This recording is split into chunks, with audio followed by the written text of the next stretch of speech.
إلى جانب مدير إدارة الكرة طارق كيال، وطبعا الأمير فهد بن خالد راح يحضر مباراة الأهلي والجزيرة الإماراتي والتي تمثل البروفة الأخيرة للفريق قبل اختتام معسكره. طبعا ينضم معنا عبر الهاتف الأستاذ طارق كيال مدير الكرة بنادي الأهلي. مساء الخير أستاذ طارق.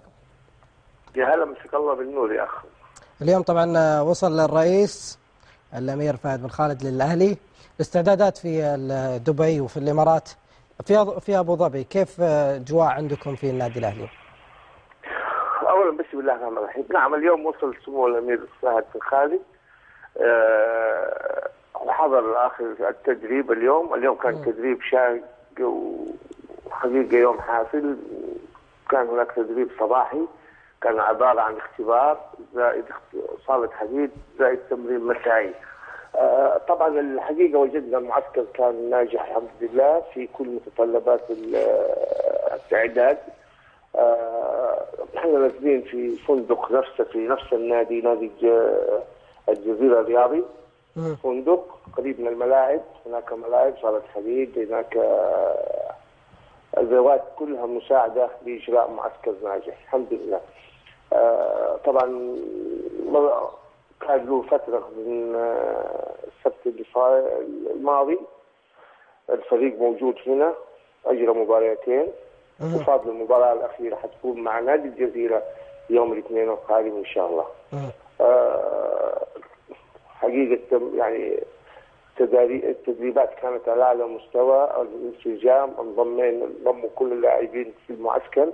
أخذنا بعض لعيبة من الأولمبي مع الفريق الأول، نبغى نشوف المدرب يبغى يشوفهم ونطلع على مستوياتهم ويكونوا تحت الأنظار إذا احتاجناه في المستقبل. فكل شيء مرتب وكل شيء واضح وكل شيء منظم، وإن شاء الله تكون في فائدة جميع هذا المعسكر على النادي. طيب أستاذ طارق، أنت طبعا مدير كرة في النادي الأهلي وعضو الاتحاد السعودي لكرة القدم، إيش اللي ممكن راح تسوونه للاعبين لأجل أنكم تخرجونهم من الأجواء، أيضا تنسونهم بطولة أو الخروج المر من بطولة كأس آسيا؟ والله شوف، يعني طبعا كأس آسيا أو هزيمة المنتخب في كأس آسيا كانت صدمة للجميع، وكان الخروج محزن للكرة السعودية بالذات. يعني اللاعبين طبعا يحتاجون الآن إلى الوقفة معهم. هناك كان يعني بعد الاسترجاع دائما الواحد يسترجع أسباب الخروج، وجد أن من أسباب الخروج هناك سوء الإعداد في دخول هذه المباراة. المشكلة طويل العمر، يعني المنتخب الآن يشمل فيه جميع اللاعبين الآن بدأنا يعني نحاول أن نخرجهم من هذه الأجواء الماضية، الأجواء السيئة.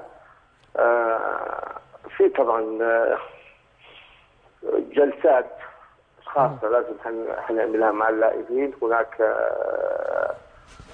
بعض الأخصائيين المتخصصين في الطب الرياضي بالضبط، لأنه دائما الحقيقة الصدمة كانت شاملة للجميع، ولكن الكرة السعودية بخير واللاعيبة السعوديين بخير، ونحتاج هناك ترتيبات أوراق جديدة، وتحتاج هناك إعداد جديد وإعادة الهيكل وإعادة التنظيم في الكرة السعودية. قد يكون هناك أخطاء، قد تكون هناك نواقص، ولكن إن شاء الله رجال السعودية الآن سمو الأمير نواف الرئيس العام أكيد حريص كل الحرص على إعادة الكرة السعودية إلى مكانها الطبيعي إن شاء الله بإذن المقدمة إن شاء الله بإذن الله. أستاذ طارق كيال مدير الكرة بنادي الأهلي، شكرا جزيلا لك على مداخلتك معنا في برنامج الجولة.